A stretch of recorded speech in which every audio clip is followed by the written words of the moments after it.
Eu aprendi agora mais pro fim da vida, né? Pro meio da vida. Eu tô com 51 anos. O que importa, cara, não é onde a gente chega e como a gente atravessa o caminho. Em qualquer lugar eu sou corintiano. Eu não visto a camisa no dia de jogo, eu visto a camisa para todo dia. Eu vou no mercado, eu tô de Corinthians. Eu vou na padaria, eu tô de Corinthians. Na padaria eu chego, a atendente me chama, ô, corintiano, né? Moro lá há anos já. E eu acho que esse é o processo. De ser corintiano, esse é o processo da vida. E como psicólogo, eu tento também fazer essa coisa na minha vida, né? Esse aprendizado do Corinthians. Eu tento ser psicólogo o tempo todo. Não é dentro de uma salinha. É aqui, é no carro, é no trânsito, é no estádio. E no estádio é muito foda, cara. Você se vê como psicólogo e torcedor corintiano e ver tudo que acontece mudou minha vida, cara. É um negócio louco. Cara, afetivamente, pra mim, o Corinthians é muita coisa, cara. O Corinthians é uma boia. É onde eu me seguro quando a merda acontece. A vida tá ruim, vou assistir um jogo. Eu vou assistir. Quero chorar, tô triste, quero chorar. Eu boto 2007 lá, aquele documentário da volta. Né? Mas pra mim é sobre o rebaixamento, cara. Acho que eu nunca chorei tanto, cara. O Corinthians é o ato. Né? Afetivamente é parte de mim. Né? Eu não sei me definir sem falar que eu sou corintiano. Eu sou corintiano antes de ser psicólogo, eu sou corintiano antes de ser publicitário. Eu descobri que minha mãe era palmeirense quando eu tinha 14 anos. É sobre isso, cara. Meu pai tinha medo que ela me contaminasse. Agora o psicólogo social vai falar um pouco mais, né? A gente tá vivendo um mundo, cara, muito opressor. Tá todo mundo esgotado, cara. É trabalho, e você tem um chefe que te xinga, a escala 6x1, falta de grana, às vezes é falta de trabalho, entendeu? É ficar você vendo o TikTok com sucesso, todo mundo feliz, todo mundo fazendo dancinha. Cara, se o Corinthians é vida para a maior parte das pessoas, velho, o Corinthians tem que ir bem. Aí você tem na diretoria um bando de pilantra que tá roubando, que não tá nem aí pra gente, que não tá vivendo como a gente vive. Cara, a revolução é isso, cara. Chega uma hora que dá um basta. É um clique, cara. Mas são esses caras violentos que eu tô falando que vai. E aí pode explodir uma coisa muito ruim, cara. É ameaça de morte, a gente já viu isso, é em todo time que acontece. Se você me perguntasse o que pode acontecer em 27, um ano atrás.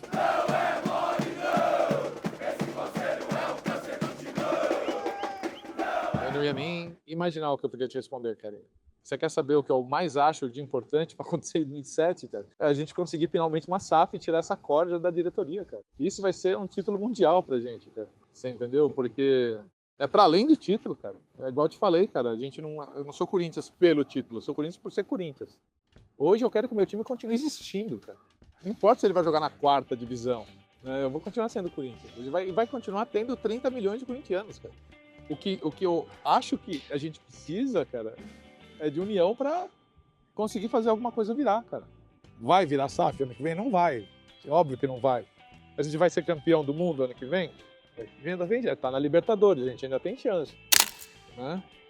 Como eu te disse, né? Eu acho que ser corintiano é conhecer o processo, né? É conhecer o caminho por onde você anda, cara. E eu acho que durante algum tempo o Corinthians esqueceu o seu próprio caminho. Vou fazer o estádio de mármore. Cara, tinha televisão no banheiro, velho. Eu falo isso até hoje, as pessoas não acreditam. Nos primeiros 3 anos de Itaquera, tinha televisão no banheiro. Cada espelhinho. Precisa disso? Eu acho que a gente esqueceu um pouco do caminho que trouxe a gente, sabe? Passo na frente do outro. A gente é a torcida, cara. A gente é a maior torcida no maior estado, em termos populacionais, no estado mais rico. Cara, dinheiro do corintiano, a gente faz a vaquinha, levanta 50 milhões, velho. A fundo perdido, 50 milhões. Que time faz isso? Que ser humano faz isso? Eu doei pra vaquinha. Ajudou? Eu fiz o que minha consciência mandou. Então eu acho que vencer a corrupção é caminho, não é fim. Né? Eu acho que sim, a gente vai vencer. Não tenho dúvidas que a gente vai vencer. De um jeito ou de outro. Porque o corintianismo vai continuar existindo apesar do Corinthians. Eu tenho fé nisso, cara.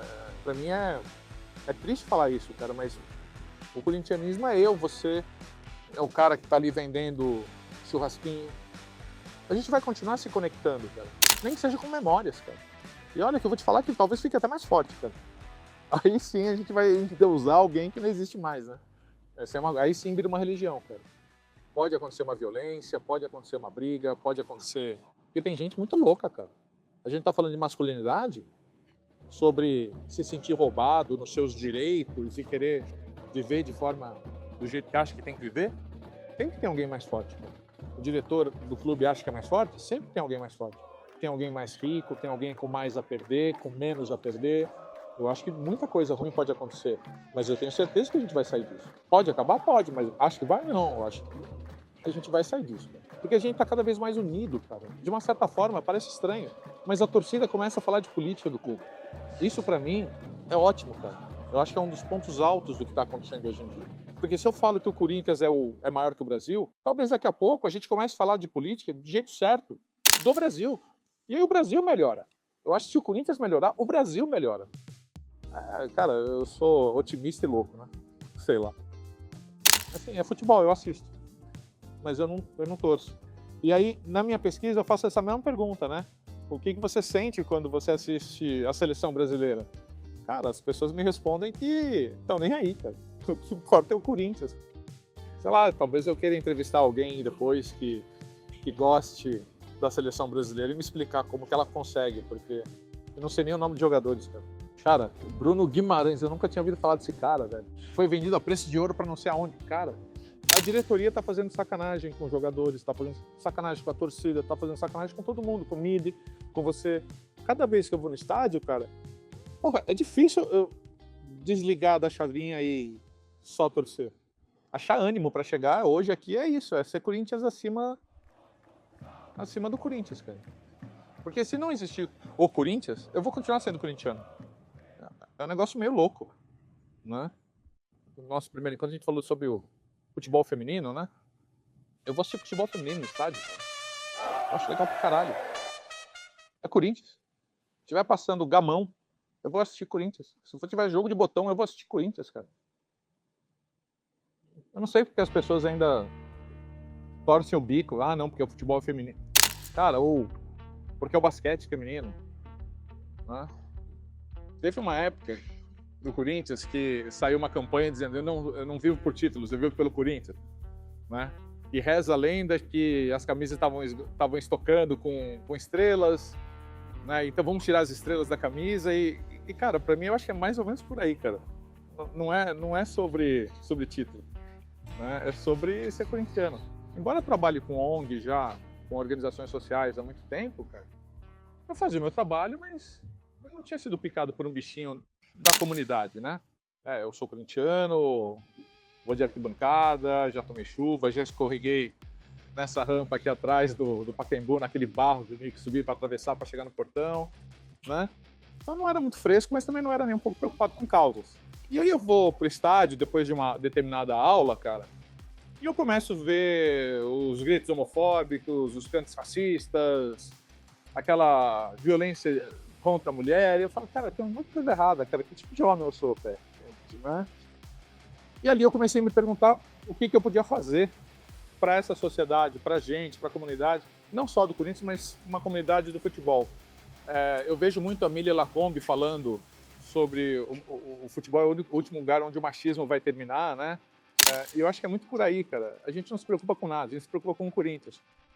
Mas se preocupar com o Corinthians já é muita coisa. Então a gente é seletivamente preocupado com o Corinthians, né? Porque tem corintiano preto, tem corintiano gay, tem corintiana mulher. Aliás, a maior parte da torcida corintiana é mulher. E aí a gente fica nisso e eu, dentro do estádio, daquele meu privilégio, eu fiquei, caralho, tem alguma coisa a ser feita. E aí eu comecei a estudar masculinidades, né? Afetos, emoções e corintianismo. Basicamente era isso. Tentar entender qual é essa produção de afetos dentro daquilo que a gente considera, com muitas aspas, normal, né? Por que a gente se importa tanto com o Corinthians, mas não se importa tanto com a pessoa que está do nosso lado? Porque a hora que a gente está torcendo, a gente abraça, a gente beija, a gente vibra, a gente chora. Acabou o jogo, cara. O cara tá chorando do seu lado, vai embora sem dizer tchau. Porra, que humanidade é isso, cara? Né? Veja, eu comecei por estudar pelo Corinthians, cara. Mas isso eu acho que é de todo mundo, né? Eu acho um absurdo, cara. É como se de repente acabasse o jogo, as pessoas se desligassem. O que acontece, eu acho que o Corinthians é muito grande, cara. Eu acho que o Corinthians é maior que o Brasil, cara. Vamos colocar nessa perspectiva. Eu acho que o Brasil, Brasília, é um microcosmos do que acontece no Corinthians, cara. Para mim é um pouco invertido, né? Não vem primeiro o Brasil, vem primeiro o Corinthians, a nossa república, que durante muito tempo era aqui no Pacaembu, né? E aí então, cara, eu penso que o que tá faltando pra gente é ser um pouco menos egoísta, cara. Porque não é sobre ganhar ou perder. Eu vou te contar uma história, cara, de quando eu comecei, de fato, a ser corintiano, cara. Porque eu acho que tem tudo a ver com isso. Foi em 87. Eu lembro como se fosse hoje, cara. Eu tenho péssima memória para jogos, para datas. Mas em 87, o Corinthians começou a perder quase todos os jogos. Ele era lanterna do Campeonato Paulista. Primeiro turno, tinha uma capa da placar. E eu acho que era o Corinthians todo enferrujado, cara, né? E aí, no final do segundo turno, a gente ganhou todos os jogos. E a capa da placar era lustrando. Eu tenho essa placar até hoje em casa, né? Lustrando o símbolo, né? Falando de como as coisas estavam mudando, estavam melhorando, né? E foi nesse ano que eu mais fui nos jogos com meu pai. Porque assim, o Corinthians perdia, a gente ia e comprava ingresso de novo. E naquela época, para comprar ingresso para vir assim, jogo no Pacaembu, era lá na Federação Paulista, na Brigadeiro. E eu, cara, moleque de 12 anos, cara, ratinho, entrava no meio daquele monte de grandalhão e comprava ingresso naquela bilheteria, olhando de baixo para cima com dinheiro, saía todo feliz correndo, ia abraçar ele e tal. Não vem que eu não tenho muito o que falar, cara. Para mim, eu vejo algumas perguntas na internet, né, sobre qual é o título mais importante, né? Se é o Mundial, ou se é o de 77, ou a Libertadores, isso. Mas para mim é 90, cara.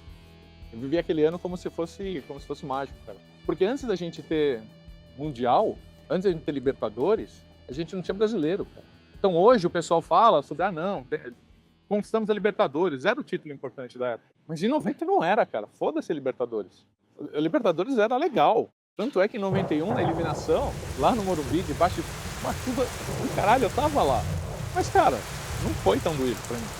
90, se não ganhasse, seria o fim do mundo, cara. 90 seria foda. Mas eu tava recém-operado do braço, cara. Eu fui assistir a final do Campeonato Brasileiro de Basquete com esse cara.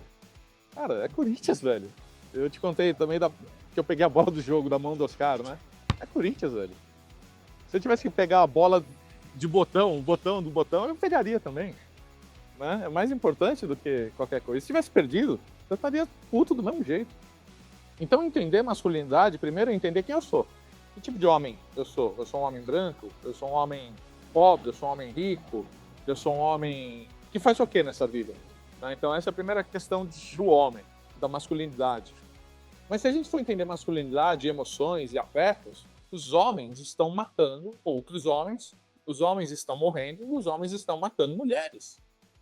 E você sabia que no dia de jogo, algumas pesquisas tanto do Brasil quanto da Inglaterra, no Brasil a violência contra a mulher em dia de jogo aumenta 30%. Na Copa do Mundo, cara, a Inglaterra perdeu para a Argentina. Sabe qual foi o meme que circulou? Ele está voltando para casa. A violência contra a mulher em dia de jogos da seleção inglesa aumenta 38%. A Inglaterra perdeu. 38% a mais de mulheres naquele dia apanharam. Vai falar que corintiano não comete violência, velho? Não, comete. Agora, essa violência vem da onde? Teve um dia, não faz muito tempo, cara, eu tava voltando pra casa, acabou o jogo lá em Itaquera, peguei o metrô, aliás, fui tomar uma cerveja, peguei o metrô pra voltar, tava voltando mais tarde, né? E aí eu fui fazer baldeação lá no metrô Santa Cruz. Cara, sem brincadeira, tinha aqui uns 25 torcedores agrupados que não eram uniformizados, cara. E a tropa de choque do metrô acompanha esses caras. Tropa de choque do metrô, cara. Tinha 25 torcedores e devia ter uns 30 policiais. Todo Robocop, todo montado, cara. Eu falei, caralho. A gente tava no meio de... voltando, né? Então tinha esse grupo de torcedores passando, eu um pouco mais atrás e vários passageiros tranquilos. A hora que apareceu a polícia do metrô, ficou um nível de tensão no ar, cara. Os passageiros normais que não estavam vendo futebol ficaram para trás. Os corintianos começaram a cantar mais alto. Eu comecei a filmar. Eu falei, cara, tinha uma coisa errada com isso, cara. Eu já apanhei da polícia aqui no Pacaembu. Né? Corinthians e Vasco, 95, Copa do Brasil, 5-0. Tinha ingresso de tobogã. Eu com ingresso na mão não conseguia entrar. A polícia tentou botar ordem. Deu borrachada para todo mundo. Caí no chão. além de tomar um vergalhão na bunda, caí no chão, desloquei o ombro. Fui pro HC, de ambulância. Cara, tava fedendo da mão, não tinha nem torcedor, não tinha ninguém causando briga, cara. Era só porque tinha muita gente na rua. Então, assim, pensam os policiais, também são homens. A maior parte da força policial de São Paulo é homem. 80%.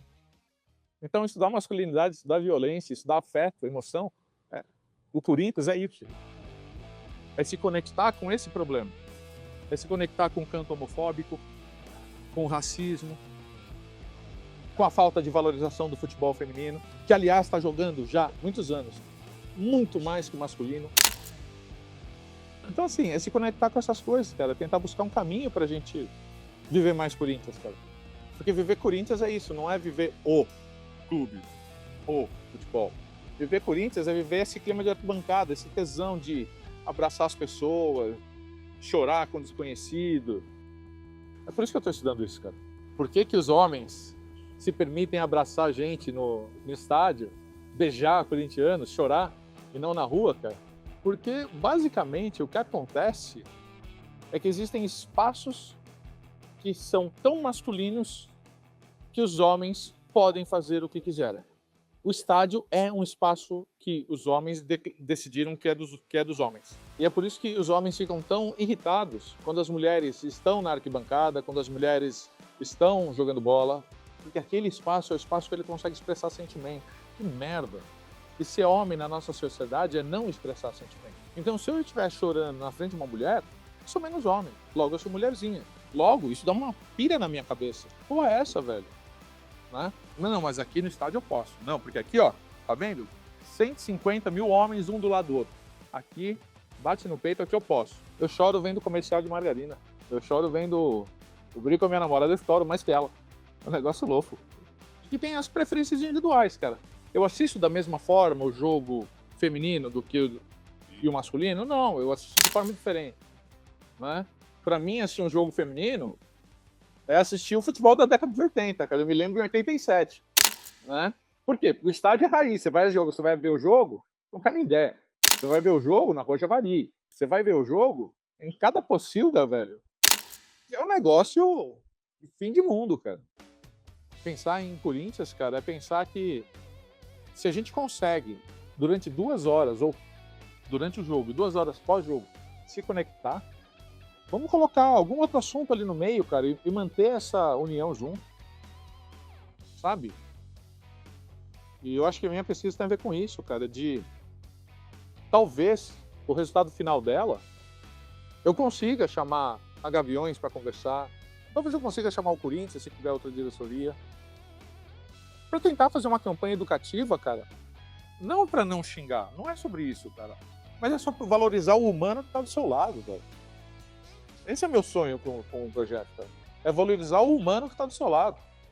Seja ele preto, branco, mulher, criança, idoso, cadeirante.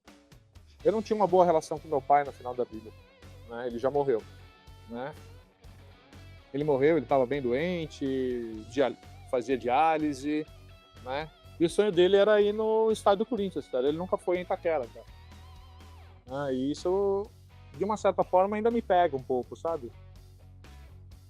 Porque quando eu tinha a oportunidade de levar ele, a gente não estava bem. Né? E isso me pega um pouco. É o jeito dele ver o mundo, o meu jeito de ver o mundo, e só pode existir um, tipo Highlander. Né?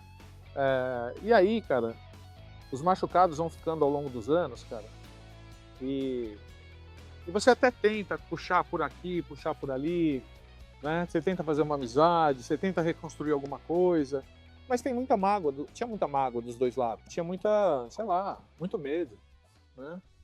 E aí a coisa foi ficando difícil, aí depois a saúde dele foi ficando debilitada, né? Não é que eu me arrependo de não levá-lo no estádio, cara, né? Ou da gente ir junto, porque eu não acho que é uma questão de arrependimento, cara. Mas é questão de uma marca que fica, sabe? Porque eu fiz aquilo que eu tinha que fazer nos momentos que eu fiz, ele fez o que tinha que fazer. Não é porque a gente tem 50 ou 70 anos que a gente não está aprendendo. Mas é isso, será que eu não podia ter passado um pouco por cima disso para levar ele no estádio um dia, nem que fosse para assistir meio jogo, né? E eu acho que isso fica, cara. E eu achei importante deixar isso registrado aqui, cara. Cara, a primeira foto que eu tenho do meu álbum de maternidade é da maternidade, não sou eu. É a maternidade com o uniforme do Corinthians, cara. No quarto, assim, a portinha, penduradinho. Sim, ele foi, né? Como eu te disse. Eu soube que minha mãe era palmeirense com 14 anos. Eu acho que ele foi muito responsável, cara. Foi ele que me levou no estádio quase todos os jogos em 87, né? A gente acabou se tornando torcedores muito diferentes, né? Ele não sofria pelo Corinthians, né? Ele gostava do Corinthians, né? Eu me tornei um sofredor de fato. Ele era corintiano? Era corintiano, com certeza. Mas nós somos torcedores diferentes, né?